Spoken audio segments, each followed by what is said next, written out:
It never crossed my mind when I went first to Thailand all those years ago that it would play such a big part in my life.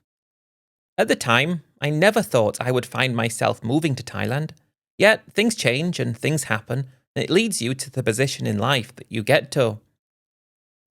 As soon as I was there, it was my dream from that very first visit to eventually live in Thailand, and I felt so fortunate that I'd found the country at the age I did. This was all the way back in 2003.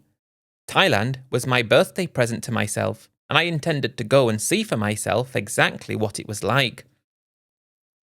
35 years old, newly single and free. My first visit was, I suppose, just like many of the other guys that go there.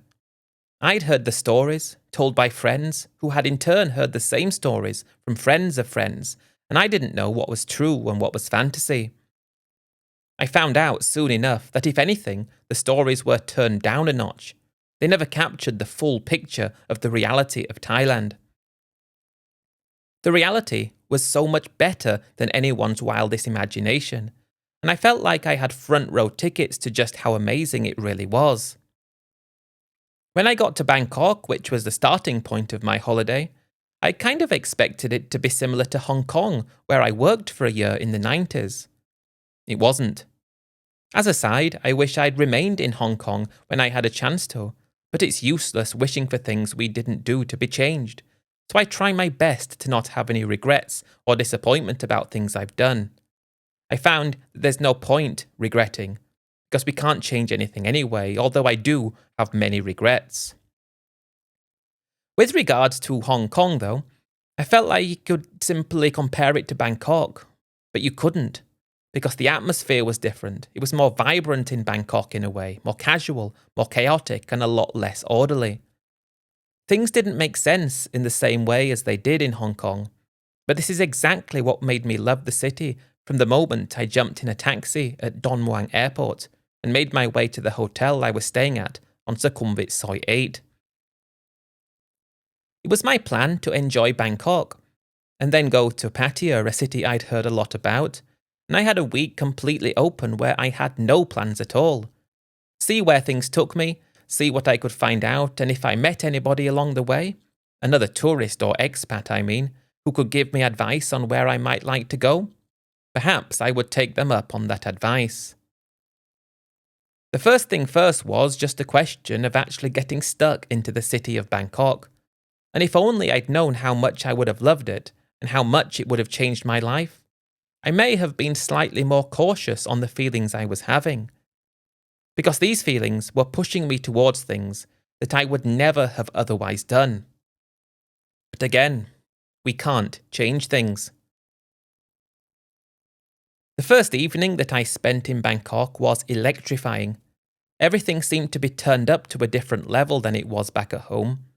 Everything was brighter, louder, and let's not forget, so much more affordable. I couldn't believe how much things cost in the capital city of a major country. And while I wasn't on a low budget, I could afford to spend. You could basically do anything you wanted for next to nothing. Every expat that I ran into, this is over the first 3 or 4 days that I spent in Bangkok, and when I say every, that sounds like I'm talking about a lot, and it's not, maybe 2 or 3 people. But everyone said that they arrived in Thailand for a visit and had to do everything to get back there to live. I could understand why. It was like something altogether different than life back at home, and while I enjoyed a lot of the nightlife around Bangkok, I hadn't yet met anybody or done any of the bar things because I wasn't in a hurry. I saved that side of things for Pattaya. It was an amazing place. I think my hotel there, which was quite luxurious, was about £20 at the time, which was definitely not a lot of money for what it was. I know you can still get hotels there for that price, but they're not going to be the best, and I really loved everything about the city. I had my first girlfriend across 3 days in Pattaya, which was an experience I will never forget. So different to how things were done back at home. It was effortless, it was easy, and it was fun. I didn't fall in love though, which was something I tried to avoid because that could have happened very easily if you let it. And while I had a week completely free to do what I wanted to do, I just decided to stay on in Pattaya for 5 of those days and go back to Bangkok for 2. I wanted to spend those last 2 days in Bangkok, and I actually met a girl at one of the bars, and it was just a different game back then, wasn't it? So different to today. There was no connectivity in terms of the internet, there was nothing. I mean, there was the internet there, of course there was, but we didn't all have access to the internet on our phones at every second of every day. I think it made the experience a lot more exciting than it otherwise would have been. But that was one of the best few weeks I'd ever spent in my life, and returning home and back to work was not something that I was looking forward to doing. It made everything so much worse. It was actually after I returned from working for a year in Hong Kong when I got back, that's when I started my own business. I was reasonably successful. Don't think it's important to say what the business was because that's irrelevant, but I worked extremely hard. I already paid off my house. Suppose back then that was a lot easier to do than it is today as well, because my really nice house was the equivalent of 2 years of my wage. I earned a lot, I suppose, but it wasn't a fortune, and I had a reasonable amount of savings. I had 3 guys working for me that did deliveries, and I suppose because I haven't said what my business was, I would have to say that it wasn't illegal. It was a proper business, I paid my taxes. And when I returned home from my Bangkok trip, I felt like I had a lot bigger understanding of the world, a bigger perspective, and my mind was more open to different possibilities. The idea of continuing on with this business, just to get a little bit more money, it didn't fill me with excitement like it used to do. It was boring, it paid, and I probably had, aside from my house, about £250,000 in cash, ready to use. But it just didn't excite me anymore when I watched the numbers in my bank go up. That was what I lived for before, and I wanted to do the same in Thailand. But now, at home, it wasn't fun, because it was a whole different part of the world where it would be more exciting to be able to do something. I lasted 6 months before I went to Bangkok again. This time I was going to spend all my time in the capital city, just looking around at different possibilities, as well as going to Cambodia for a visit just to look. I just wanted to do different things, see what I could find. Were there possibilities for me? And it was that second trip that would be one of those, would I already like it more than before? Or would the allure have been worn off because it was my second trip? It usually works like that, but it doesn't work like that in Thailand. You go for a second time and it's better than the first. It was also during that trip that I did spend that bit of time in Cambodia. Only 3 days in total, but I wanted to see what it was like because this was a very long time ago now. It was extremely different to how it is today. But when I was there, I ran into a guy who became a close friend of mine even to this day. He was about 4 years younger than I was, and he was from Thailand, and I met him in a little cafe along the riverside. Just a chance meeting where you meet someone and that's how a friendship is formed.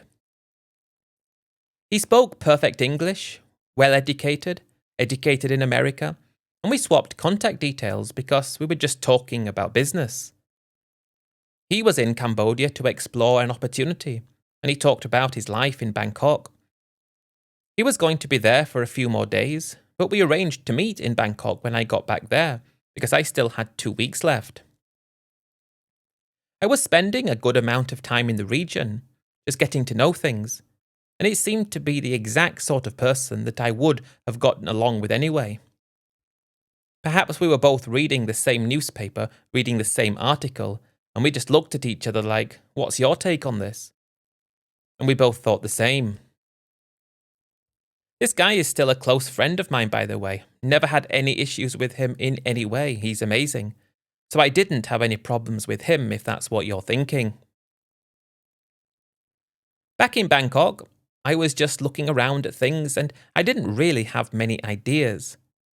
I mean, I had millions of ideas. The problem was I didn't have any great ideas. So while I met up with him and he introduced me to his family, which was very interesting to see a different part of Thailand, they lived in a huge house, in the middle of the city, which was a unique experience to see, and I don't know why he became friends with me, because I would later learn that that was quite uncommon, and I could be looked down on. Perhaps because I went to a similar kind of school to him. One thing always seemed to be where you came from, and while I might have come from a similar kind of place in my own country, unfortunately I didn't have the trappings of wealth because other family members wasted it away, but that's beside the point. I was talking with him about my love of Thailand, my newfound love of Thailand, and my desire to do something there, and he said if I ever needed help with anything, just let him know. So it was about a week later, when I was nearly time to be going back home, I started thinking about very basic business ideas, which might see me be able to live in Thailand. That was when the idea came to open an internet cafe. They were becoming all the rage in Thailand at the time, and when I spoke to him about it, he went on to talk about how he was currently trying to rent out one of his buildings along a busy soi off Sukhumvit Road. I went to have a look at it, and it was in a good location. It would need money spending on it, and I didn't have to make that decision then, though, because I was due to go back home. But I told him I'd be in touch. I didn't know him very well at this point, so it was just steady away. But when I did return home, I decided that I just didn't belong there anymore. I didn't like it there. I didn't want to be there. My business didn't excite me, and I decided that I was going to move to Thailand. This was in 2004, so that first trip in 2003, me thinking I want to retire there, eventually move there, it became to me moving there at 36 in 2004. I did manage to sell my business. That was very fortuitous, and I managed to get £200,000 from it. Plus everything else I had managed to scrape together about £500,000, and I had my house, which I planned to just rent out for a bit of extra income. I would probably say that back then, £500,000 in Thailand would be the equivalent to £5 million in Thailand today. That was just how much things were different.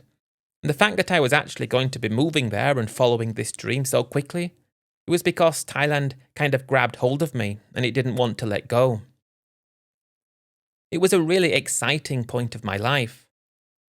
I guess I was back at home for about 4 months in total, and I did speak to my friend a number of times about things, talking about selling my business, everything, and unfortunately someone had leased his building about 2 weeks before I was due to set off. But I thought that's not a problem, something else will come up. That feeling, though, of moving to Thailand as opposed to visiting was amazing. I managed to get a multiple entry non-immigrant visa very easily in my own country. They made it a lot easier than they do today. You just had to say you were going to visit family and they'd give you the visa, no questions asked. I call that the glory days of Thailand, but I know things have to move with the times. But the fact that I was really there, it was unbelievable. I couldn't wait to find something to do. I'd arranged to meet my friend about 2 or 3 days after I'd returned, and we caught up over a few drinks, and he said that the people who were going to lease his place had decided that they weren't going to. So it was now available. And after we spoke to each other for a few hours, we decided that we'd go into business together, and the profits would be split 50-50. And the rent would come out of the profits, so he would get slightly more than me, but I wouldn't have to pay any money. I would be the one investing in the equipment, the computers, and I would get that out of the income. I don't want to go into the numbers, but for example's sake, let's say the building was worth 5 million baht, and I invested 1 million baht. Then he would get his value on top of everything, and end up with a little bit more, so I didn't need to pay for the rent. 3 months later, we'd got an operating internet cafe that's already making money. It's not making a lot of money, but I think I was getting about 30,000 baht out of it, and that continued for a good number of years before internet cafes became something that people didn't really use anymore.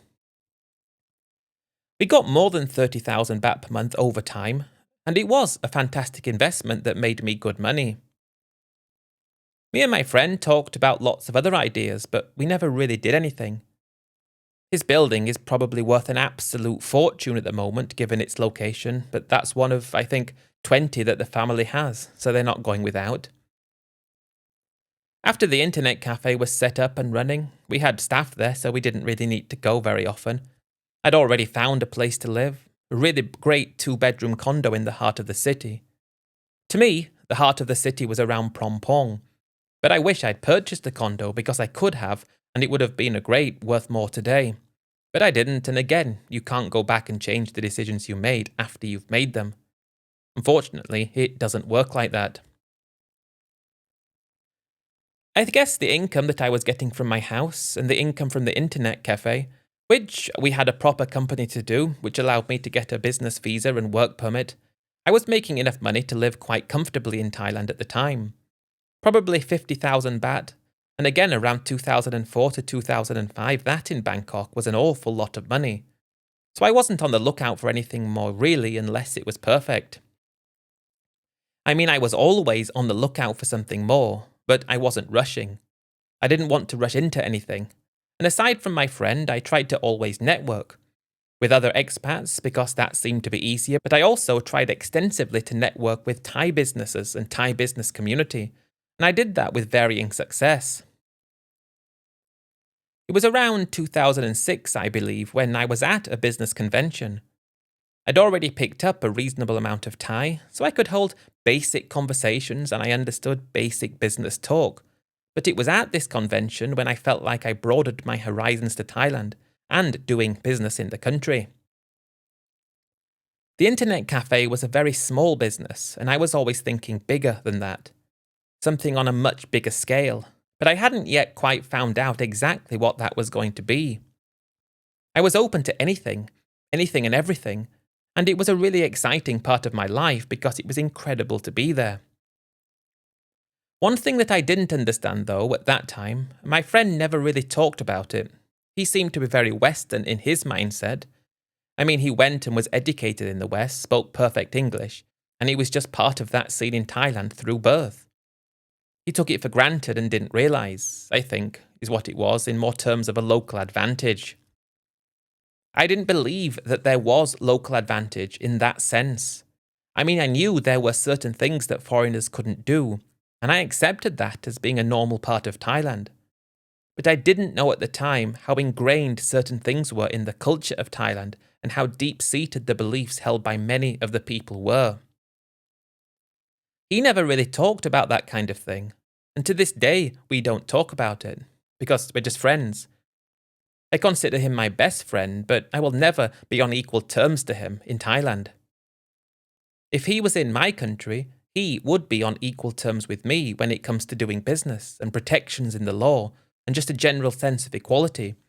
Whereas in Thailand, I hadn't yet understood that this was something so ingrained in the culture whereby many people, not everybody, but many people, would see me just as an outsider and unwelcome in lots of ways by those that held these deep-seated beliefs that Thailand was the centre of the universe. But the days are passing by and I'm enjoying my time in Thailand so much. I probably met up with my friend once a month, probably spoke twice a month, so it wasn't like we were inseparable in that sense. But the months are going by and a few years go by and I think it's already 2008 when I met a girl that I fell in love with. One thing me and my friend never spoke about was the nightlife scene in Thailand. He kind of turned his nose up at that part of Thailand and understood it for what it was and the fact that it was there and it just wasn't his thing. But I did meet my girl in a bar because that was a part of Thailand I liked as well. So when I met her, things got serious and we married. I never really considered my wife to be any different to any of the other Thai people. Any of the people I went and met at business conventions who were extremely wealthy, they were just the same.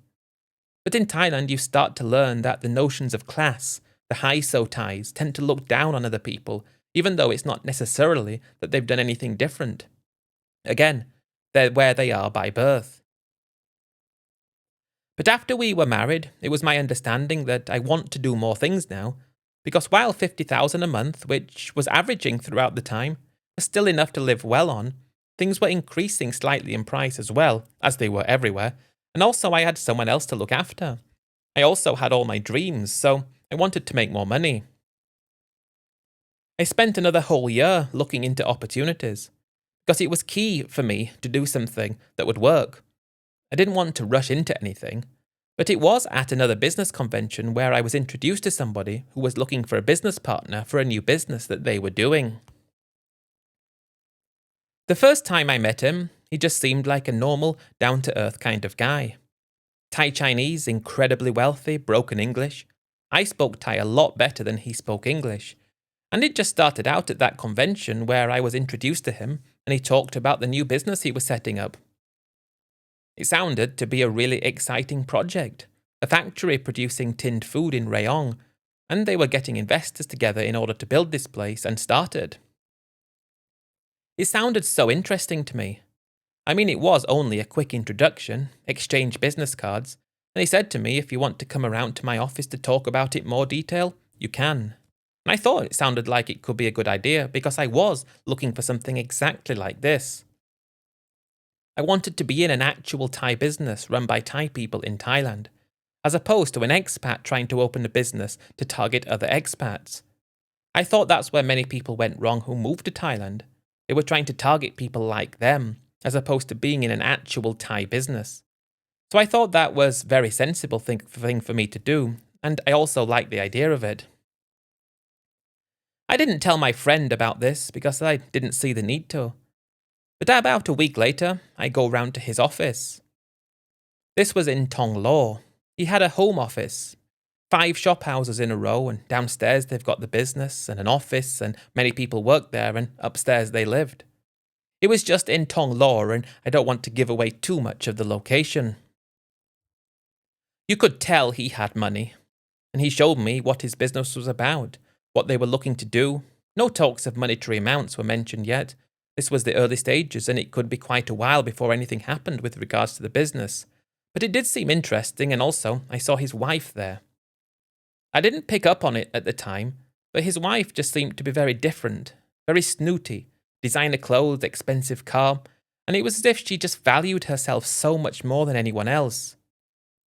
I really didn't pick up on it at the time, but it's the way that she said hello, that forced smile, the way she just put immense value on herself, which to anybody looking would seem to be completely unwarranted and weird at the same time. I guess I spent an hour there looking at these things, and there were lots of other people as well. It wasn't just me. There were other guys being spoken to, and this was all in Thai, and I am picking up and understanding most of it. I would learn that most of those there were already his business partners, and there were other people as well. He had a lot of staff around. He ran a few different businesses from that location, so I just thought I was lucky to have been introduced to someone that was very successful in Thailand. Lucky that I had potentially the opportunity to be involved in one of these businesses moving forwards. After that meeting, it was the time that I promised my new wife that we would go away together for a few weeks because we still hadn't yet had our honeymoon. She was 25 when we met, and I guess I just didn't see any difference between her and that businessman's wife. They were both Thai, they were both people, and I didn't get that there would be any distinction made between the two. We went away to the island of Koh Samet. That was my first time there, and it wasn't too far away from Bangkok. About a 2-hour drive, and a boat. We stayed in a luxury resort, and let me tell you that, it was amazing. And the reason I'm talking about it, though, is because there was a resort for sale on the island. We looked at it, and I had enough money to be able to buy it. But Koh Samet was a national park, though, the island, so you couldn't own the land there. I mean, my wife couldn't have owned the land. It was some kind of land use rights, and it put me off. When we were there, though, on the island, it just felt like it could be a different life altogether. I started to imagine owning a business there, being in paradise every single day, coconuts on the beach and all those cliché things that people talk about. But that island became my favourite place to go in Thailand even to this day. And that resort that we could have bought was renovated and fixed up. And now they're charging, I think in high season, close to 10,000 per day. Looking back, that would have been a lot better use of my money. Because I am still with my wife, by the way, but that was just one of many different opportunities that came my way that I didn't take advantage of. It sounded like it could have been good. It was exciting to think about, But in turn, it just didn't feel like it would have been worth our while because of the situation with the land. I try my best to not regret, but the problem is I do tend to regret things like that because it's a decision that you make that could have made things better for you instead of worse. At the time, it just seemed like there were too many complications, and also it seemed like perhaps I would get bored living the island life every day. That's the thing. I might have done that, got bored, and regretted not doing something else instead. So as much as I try to not regret, I still have to work on myself when it comes to things like that. But we left the island, vowing to return as soon as possible, maybe make it our once every 3 months place, and got back to Bangkok where I wanted to meet up and talk more about this exciting investment. I wanted to be part of this company, and it did seem like it could be something that would be very positive for both me and my wife, who at this point we found out had become pregnant. It was exciting, but also daunting, because that meant we were going to need to make even more money. So I was pushing harder now to try to find something to do. About a month after returning, I went to talk about this again. I was invited around, but I was told that unfortunately I wouldn't be required because he'd got enough people to do this business and it was going ahead and I wouldn't be able to take part in it. I was a little bit disappointed because I was hoping that this could be the thing that would see me getting in on the ground level in a brand new Thai business, working together with a successful Thai business person.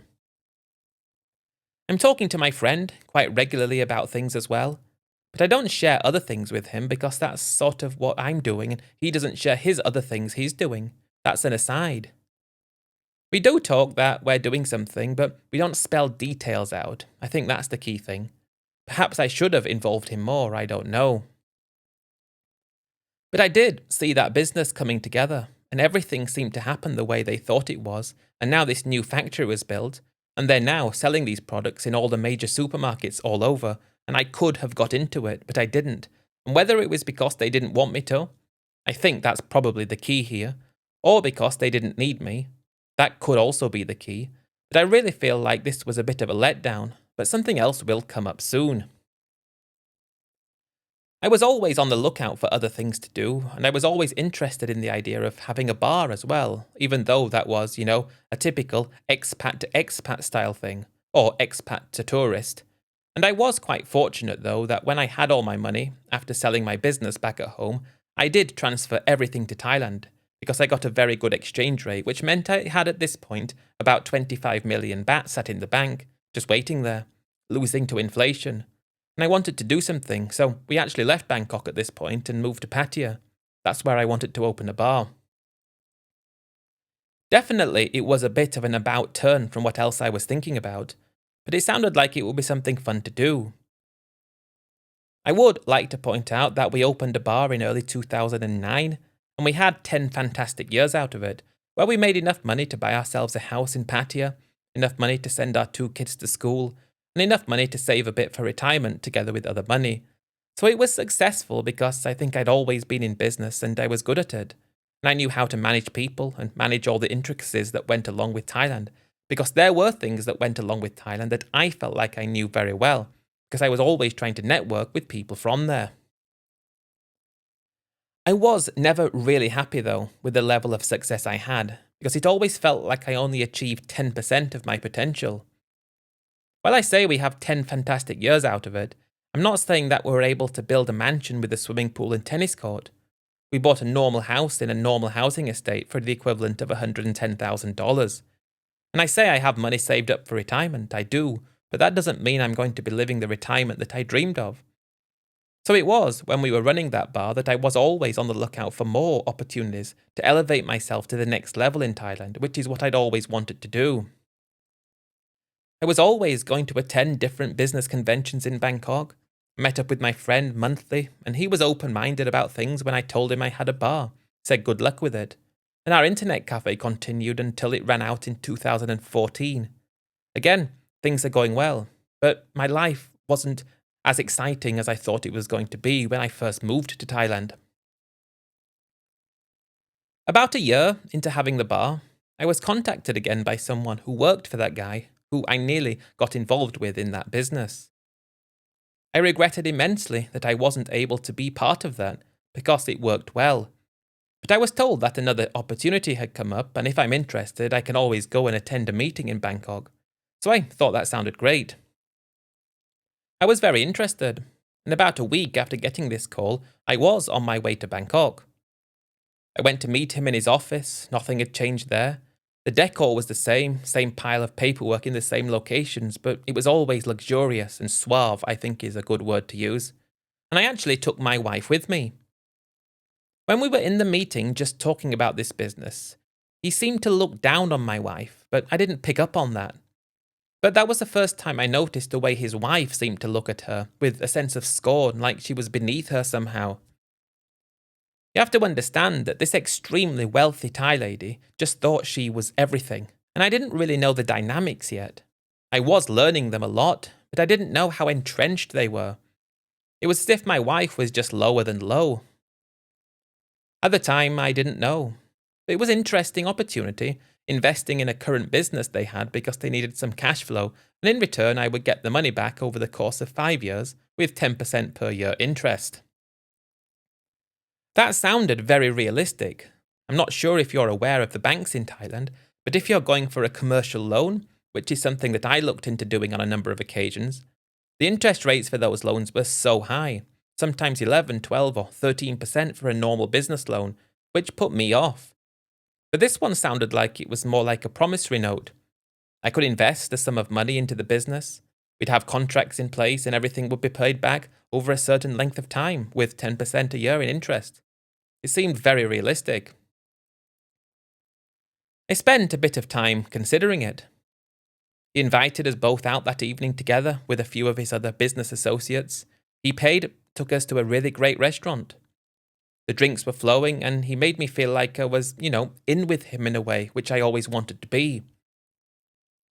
I always wanted to be in with people in Thailand in a way like Thai people were. It took me quite a long time to understand that that would never be the case, and I would never be welcome in Thailand like a Thai person, regardless of what I brought to the table, regardless of my now near perfect ability to speak Thai, regardless of anything, I would never be considered one of them. And that really hurt me when I came to that conclusion. But after that meal, we returned to Pattaya back to the bar. I didn't mention that I had a bar because it felt like it wouldn't be the correct sort of circle to talk about it in. But I am thinking that this sounds like it could be a great idea. I'd been through all the documentation for the business. I knew what it was about, everything that they were doing, and this money was basically there to be used to cover salaries and to work as cash flow. The business seemed to be running a profit, a decent profit at the time, and I decided I would take some time to think about this long and hard, whether it was something I would do or not. I should have spoken about this to my friend, but I didn't. I was too busy talking about the bar and how successful that was, and I felt like he was, open-minded to the fact that I was doing a business like that. He said he would do a business like that, but he would never ever consider going to the place. He'd have other people do it for him. But I was liking the fact that I was there because I did like that part of Thailand as well. I liked everything about Thailand, not just one side or the other. So because of that, I just didn't see myself as anything other than somebody in Thailand. Perhaps not equal in terms of the ability to do things, but equal under the law when it came to things going wrong or being taken advantage of. But again, that was an illusion that I had, which I had no idea about at the time. I had the lawyer I worked with help me look at things. I talked to him about this idea, and he said everything seemed to be in order in terms of the paperwork. In terms of the business, everything looked good, so there's nothing there that indicates anything wrong. One thing I did find out is that if you employ a lawyer in Thailand, at least this is my own personal experience, and they offer you potentially not necessarily bad advice, but they say something and it turns out wrong, you don't have any recourse against them like you might at home. That was something that I learned to my peril as well. But after that, I decided to look into this more and start thinking about sums of money. He hadn't mentioned it yet, so I needed to know what that was and how much I would be required to invest, what precautions would be in place, what protections would be in place, and when would this investment actually need to be given. I went to meet with him probably 4 occasions after that, this wealthy business guy, and the figures we were talking about was 15 million baht. A lot of money, but it was close to the amount I would have been putting into the business anyway that I didn't actually manage to get involved with, and also it would give me a great rate of return. But mainly, it would shore up the business, and I was hoping that it would be a stepping stone for me to make more deals in the future. Well, at this point, I'd got the internet cafe with my friend, we've got the bar, we're making okay money. I still feel like I'm at level 1, and there are 10 levels to the business game. I thought this would take me to level 2, and that would springboard me up a few more levels from there. I'm thinking of this as a stepping stone into more investments, into more prospects to the future. That was where my main interest lay, future prospects, future deals. I decided that 15 million baht would be an amount of money that I would be prepared to invest in this.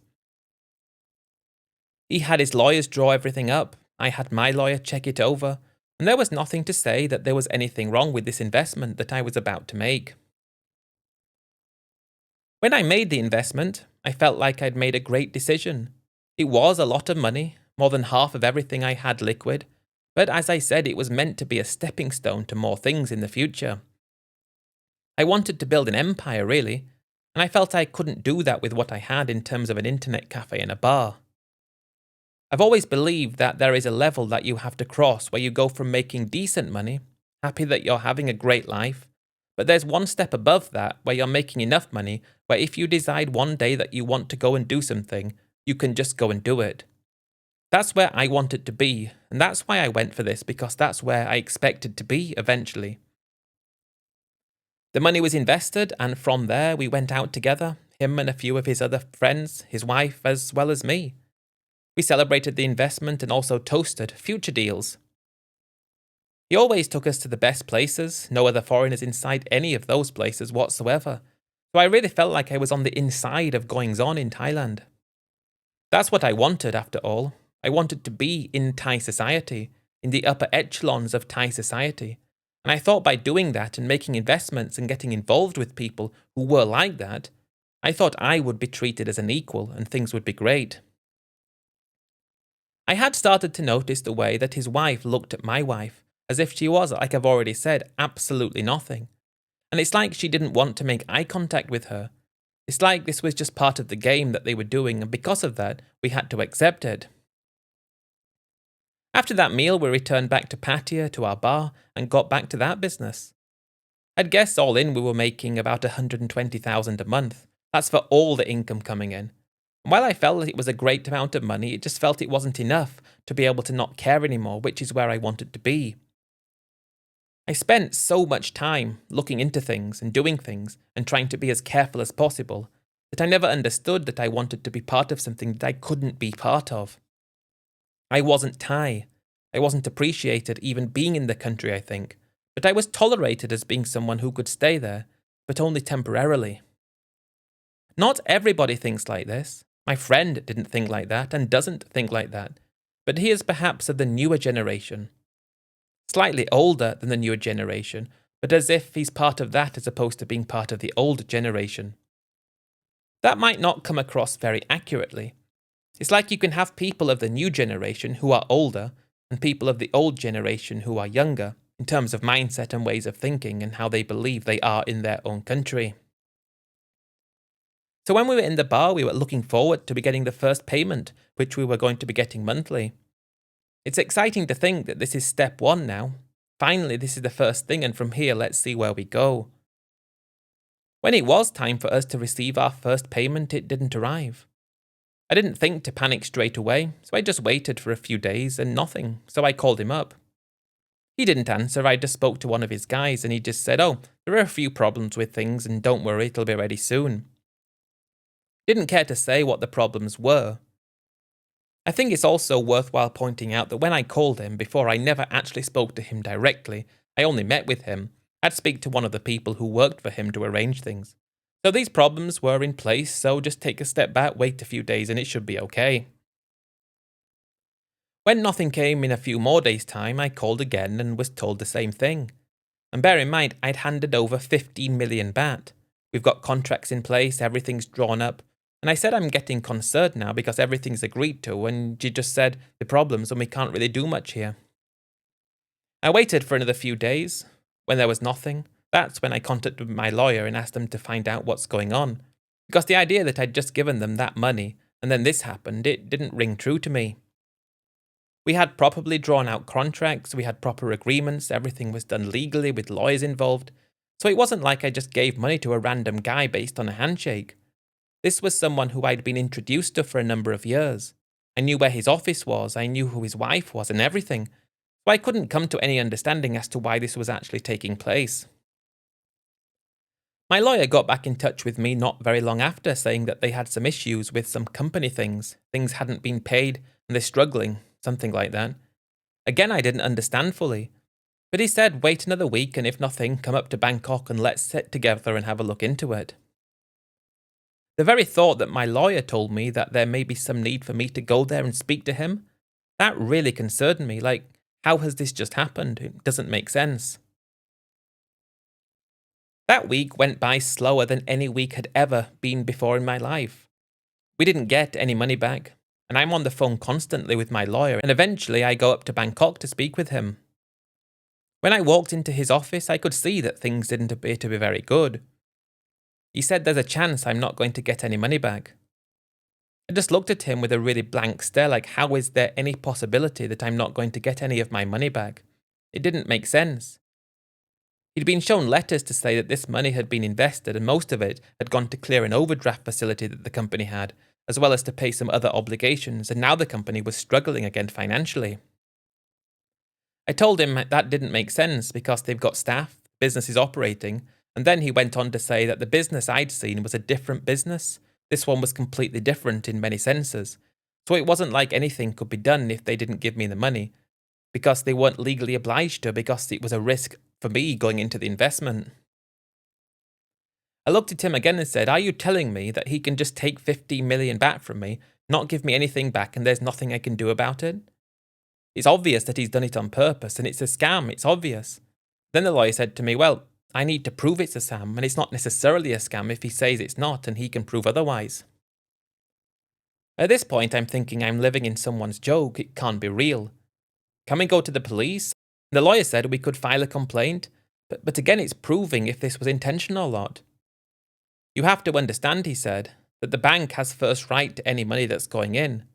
But what about all the company papers we looked at, all the records? What about those? There was no indication that there was anything going on here that showed the company owed money. Then the lawyer explained that it's an intricate web of companies, and the agreement that I signed indicated that the money owed to me would come from this company in particular, and no other company is liable for it. I'm still really struggling to understand the legality of this. My lawyer is a good one, he knows what he's talking about, he's not scamming me. I mean, I'm paying him, and the fact that you need a lawyer in the first place, that could be classed as a scam. But I just said to him, I want my money back, this is ridiculous. It makes no sense to me that something like this can happen. We were talking about 15 million baht, that's nearly $500,000 just stolen from me like it's nothing and I can't do anything about it. What about the promissory note saying that I'm owed money? Then the lawyer pointed to disclaimers saying that the company can't afford to pay it, it's not obliged to. Understanding that I accepted that was a risk and the bank's taken up the money. The company doesn't have the money to pay you. You can try to sue the company, but there's no money there. And what you signed indicated that this money has to come from that company and other companies in his group are not obliged to pay. You made an agreement with that company and that company alone. I had to ask my lawyer if he knew about all this when I was getting into it. It seemed like he should have picked up on this beforehand. And again, why didn't we see these records? He went on to say that they were probably hidden bits, so again, it's about proving it. And he just looked at me and said, unfortunately, it's you versus him. You're in Thailand, he's Thai, he's well known, he's important, you're not. I'm sorry to say that, he said, but we can go and file a complaint, but if you think you're going to go anywhere, expect to spend the same amount of money again and still not get any money back, even if the court determines that you need to get it back. You're in Thailand. I left the lawyer's office completely dazed and stunned. That was the first time I decided to call my friend and tell him what happened, and he said I should have told him about it, because he'd have told me not to do it. But I did ask my lawyer to go and register a complaint, and then we went to meet at the police station. He's got his army of lawyers, and well, it was clear I could spend all my money and not get any more money back. He was just there, look on his face like, "You thought you could do business with me? This is what happens." He's got no care in the world. Then I think that's when you start to understand what Thailand is really like. You're not safe there when it comes to business. I've met people not from Thailand who have gone into business with people who are Thai, and they've had successful businesses. I've met many people who have done that. My friend, we did the internet cafe together, and that made me a reasonable amount of money over quite a few years. There are many people in Thailand who are fantastic and who would never do that. So I'm not trying to say that this is a Thailand problem. What I'm trying to say is that if you do encounter something like this in Thailand, because you're dealing with certain people at certain levels, just like him, even if somebody wanted to do something about it, they can't because it's like he's got unlimited resources. It's like he's playing by one rule book and everyone else is playing by another one. And while the same could be said for doing business with someone in Thailand, especially like that, they're playing from a different rule book. It doesn't necessarily mean that they're going to do anything negative towards you or scam you. Most people wouldn't, because most people wouldn't think to do that. It's just those few people who I think tarnish the reputation of Thailand because of actions like this. There was no way that this was an accidental thing. No way that this wasn't maliciously set up on purpose just to get money out of me, knowing that he could get away with it, and I couldn't do anything about it. The problem was proving this was the case. It was a civil matter, really. It wasn't even criminal, according to my lawyer, because of the fact that things just haven't worked according to plan. You couldn't prove malicious intent. I mean, you could, it was obvious, but proving that would have cost me more money, and even if I was able to prove it, it wouldn't have helped. I had a love affair with Thailand. I wanted to be part of the system. I wanted to be part of the makeup of the country. I wanted to be somebody in Thailand. But I didn't realize that I was playing on such an unlevel playing field where I couldn't get protection against people who didn't have to play by the rules that everybody else did. When I told my wife about what had happened and the fact that we'd just lost this money, of course she was upset, as you'd expect. And she just kind of accepted it though, as if it was one of those things that happened and we couldn't do anything about it. It wasn't her fault that this investment was made. It was my fault and my fault alone. But this was meant to be the thing that took us to the next level in Thailand. This was meant to be the investment that took me from being a small business owner up to someone who could become a large business owner, who in turn would, instead of renting the bar that we had, we could own the building that the bar was in, where we could expand and grow our business to levels that I'd always dreamed of. It was my dream to make 1 million Thai baht every month. That was my ultimate goal, yet I lost 15 million baht trying to make that happen. It was really upsetting, and it made me furious to know that I'd lost that money, because that could have done so many things. We could have done our own business and tried that, thinking back to that resort that we could have bought on Koh Samet. We could have had that, and knowing that that amount of money at that time in Thailand could have been invested and something could be worth 100 million today if we bought the right thing in the right location. It took me about a year to come to terms with it. We're still running our bar at the time, we're still making money, but my savings had gone down dramatically now because of it. It never caused me to struggle financially. It never caused me not to be able to provide for my wife and 2 kids. It never caused me to have to leave Thailand. The thing it did do, though, was make me understand that I will always just be a foreigner in Thailand, regardless of how well I speak Thai, regardless of how much I love the country and want to be a part of it. I will never be more than just a foreigner, and that was when I finally came to terms with that as just being part of Thailand. It's the part of Thailand that I don't like. The thing is, though, I wouldn't want to live anywhere else. I love Thailand and everything about it. But that's a lie, isn't it, really? Because I don't love everything about it. I don't love the hierarchical society in Thailand. I don't love the advantage that certain Thai people have, even over and above the vast majority of other Thai people. But this advantage that they have, that's so entrenched that they're able to get away with things that nobody else would ever be able to get away with doing. The thing was, at the time, I didn't hate that part of Thailand because I wanted to get myself into that part of Thailand, where I was equal amongst people like that. I thought that by learning the language, by persevering, and by showing respect and wanting to do things with them in terms of business, that I would be welcomed in. My friend welcomed me, and he's still a good friend today. I would class him as my best friend because I've known him the longest out of all my friends. I don't think he would call me his best friend, but he's never tried to exclude me. He's very progressive in his way. When I did come to this understanding, though, that's when I completely gave up on the idea of doing anything else. I retired in 2019, early in the year. Quite a good point to retire because we didn't know what was going to come not long after. We live in a house in Pattaya, which is good, but not my dream house. I get about £1,000 a month rent for my house now, which is okay, and other investments give us another 30,000 baht on top. So we're living on 75 to 80,000 baht. It's good, but it's nowhere close to what I dreamed of. What I want to say though, if you want to go to Thailand and do something in Thailand and be involved in Thailand and be proud in Thailand, you're never going to be able to do it in a way like I wanted to be able to do it. You're never going to be able to get to that level because it doesn't happen. It just doesn't happen, and it's something that you have to accept if you want to go to live in Thailand.